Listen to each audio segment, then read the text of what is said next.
और मेरे वाले साहब की एफिलिएशन जो थी वो बिल्कुल किसी के साथ नहीं थी, ये मैं आपको क्लियर बताऊं। फिर ये भी उन्होंने कहा कि मैंने इमरान को क्यों नहीं ज्वाइन किया, क्योंकि उसके गिर्द सब गंद है।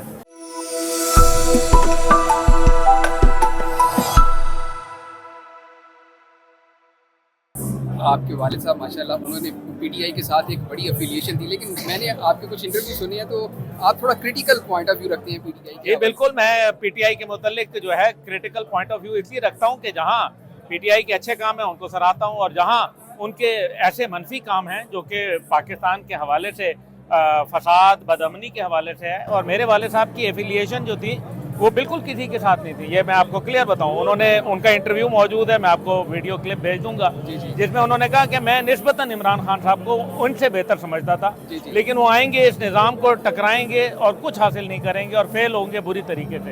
ये भी उन्होंने ही कहा था। तो इसलिए, और फिर ये भी उन्होंने कहा कि मैंने इमरान को क्यों नहीं ज्वाइन किया, क्योंकि उसके गिर्द सब गंद है। ये उनके अल्फाज हैं, ये उनकी वीडियो मौजूद है। तो ये मेरा ख्याल है कि ये तासुर मुनासिब नहीं है। मेरे वालिद हो गए या मैं हो गया, जो भी पाकिस्तान के लिए काम करेगा, मैं शख्सियात की गुलामी नहीं कर सकता।